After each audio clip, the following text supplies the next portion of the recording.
नमस्कार दोस्तों, आप सभी को देव उठनी एकादशी तथा तुलसी विवाह की बहुत सारी शुभकामनाएं।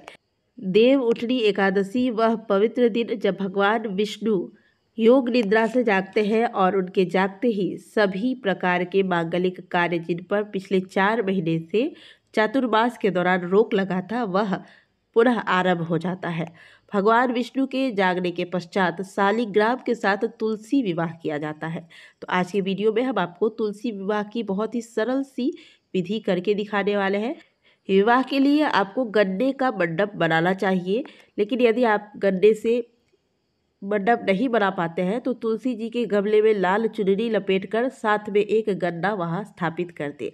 इसके अलावा वहां पर पुष्प इत्यादि से जितना सुंदर हो सके सजावट कर दे, रंगोली इत्यादि बना दे। इसके बाद एक तुलसी माता की बाईं ओर एक चौकी पर पीले रंग का वस्त्र बिछाकर इस पे शालिग्राम भगवान, विष्णु भगवान या लड्डू गोपाल जी की मूर्ति को स्थापित करें। अब कलश स्थापना करेंगे तो थोड़ा सा आप पुष्प और तिल इत्यादि का आसन दे दें। इसके ऊपर एक छोटा सा कलश में जल भर के कलश के अंदर सिक्का, हल्दी की गांठ और कसेली यानी कि एक सुपारी डाल दें। इसके ऊपर एक प्लेट में अक्षत या तिल रखकर इसके ऊपर दीपक लगा लें। इसके बाद भगवान गणेश की स्थापना करेंगे। गणेश जी की मूर्ति है छोटी सी, तो वो आप वहाँ पर स्थापित कर दें। नहीं तो आप पान के पत्ते पर सुपारी में कलावा लपेटकर या फिर ऐसे भी सुपारी रखकर गणेश जी की स्थापना कर सकते हैं। इसके बाद दीपक जला लेंगे। दीपक जलाने के बाद ही पूजा आरंभ किया जाता है। तो यहाँ पर हमने भगवान की स्थापना कर दी है। इसके बाद स्नान कराएंगे तो शुद्ध जल में गंगा जल मिलाकर पुष्प से आप थोड़ा थोड़ा सा जल इस प्रकार से भगवान गणेश पर, भगवान कृष्ण पर और तुलसी जी पर छिड़क देंगे। आज के दिन आप पंचामृत से भी भगवान को स्नान करा सकते हैं। यहाँ मैंने करके नहीं दिखाया है, लेकिन आप उस समय जब पूजा करने जाए तब आप पंचामृत स्नान भी भगवान को करा सकते हैं। नहीं तो आप इसी प्रकार से जल छिड़क कर स्नान करवा दें। भगवान गणेश को हल्दी, कुमकुम, सिंदूर का तिलक लगाएं, पुष्प अर्पित करें और साथ में कुछ फल या मिठाई इत्यादि चढ़ाकर इनकी एक साधारण सी पूजा कर ली जाती है, क्योंकि भगवान गणेश विघ्नहर्ता है। उनकी पूजा किए बिना कोई अन्य पूजा करें हम तो उसमें हमें सफलता नहीं मिलती है। इसके बाद माता तुलसी और भगवान का श्रृंगार करेंगे। तुलसी माता को लाल चुनरी आज के दिन अवश्य ओढ़ाएं, इससे कई प्रकार के दोषों का नाश होता है। साथ में भगवान विष्णु की यदि मूर्ति आपने स्थापित की है तो उन्हें पीली धोती अर्पित करें या फिर लड्डू गोपाल जी को पीले रंग के पोशाक पहनाएं। भगवान को हल्दी लगाएंगे, पहले भगवान को लगाएंगे फिर तुलसी जी को लगाएंगे। इसके बाद हाथ में काली तिल्ली ले लीजिएगा। 11 बार ओम नमो भगवते वासुदेवाय बोलकर भगवान को अर्पित करें और जो बची हुई तिल्ली है वह तुलसी माता को अर्पित कर दे। माता को चूड़ी पहनाएंगे। जो भी आपने श्रृंगार की सामग्रियाँ रखी है उनमें से कुछ कुछ सामग्रियाँ लेकर माता का श्रृंगार कर देंगे और प्रयास कीजिएगा कि जो भी चीज़ें माता को आज के दिन अर्पित की जाए वो सभी लाल लाल रंग की हो। तो इस प्रकार से हम माता को बिंदी लगा देंगे और लगाने के बाद जो भी सामग्रियाँ बच जाती है श्रृंगार की वह पुनः माता को ही अर्पित कर देनी है। इसके बाद भगवान को माला अर्पित किया जाएगा। तो तुलसी जी से स्पर्श कराकर फिर भगवान को माला हम अर्पित करेंगे।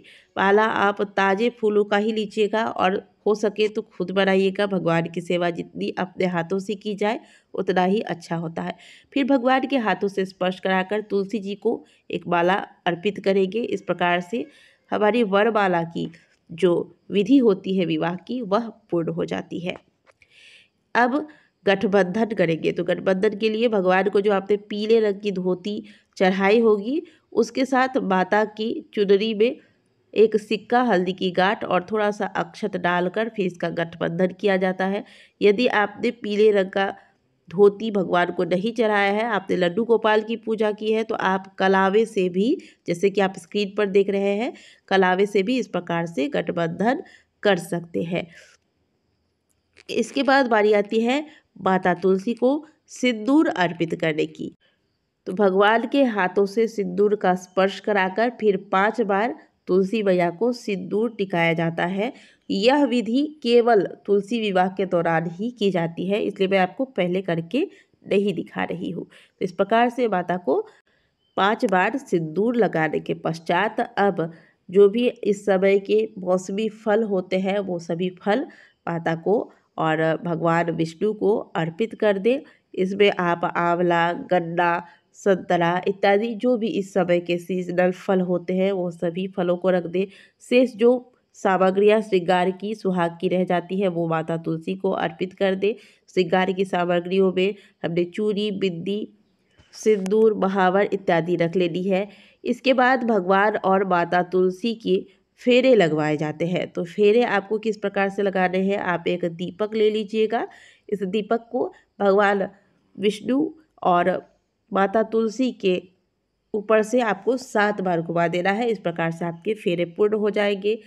इसके बाद आप हाथों में थोड़ा सा पुष्प लेकर भगवान विष्णु और माता तुलसी पर इस प्रकार से छिड़क कर पुष्पों की वर्षा कर दें। अब विवाह हो चुकी है। विवाह के पश्चात क्या किया जाता है कि कन्या को उठाकर वर के बाईं ओर बैठाया जाता है। तो तुलसी जी को अगर आप हो सके तो उठाकर भगवान की बाईं ओर रख दें। यदि तुलसी जी को आप नहीं उठा सकते हैं तो भगवान को तुलसी जी के दाहिनी ओर बैठा दें। तो ये कार्य कर लेने के बाद आप 11 दीपदान करना ना भूलें। आज के दिन 11 दीपदान का विशेष महत्व है। तो छोटे छोटे से दीपक में आप घी भर लीजिएगा और इनमें आप रुई की बाती लगाकर भगवान विष्णु और माँ तुलसी को दिखाकर इनकी आरती उतारकर अब इन दीपकों को वही एक क्रम से सुंदर तरीके से सजा दें ताकि यह देखने में भी सुंदर लगे। इस प्रकार से हमारी जो तुलसी विवाह की विधि है वह पूर्ण हो गई। अब हाथ में पुष्प लेकर तुलसी विवाह की कथा सुने। कथा सुनने के बाद भगवान की आरती करें। ओम जय जगदीश हरे, इस आरती से भगवान की आरती करें, तुलसी माता की आरती कर ले। इसके बाद वहाँ पूजा स्थान पर बैठकर तुलसी विवाह की गीत गाई जाती है, भजन कीर्तन इत्यादि करें, रात्रि जागरण करें। इस प्रकार से आपकी तुलसी विवाह पूर्ण हो जाती है।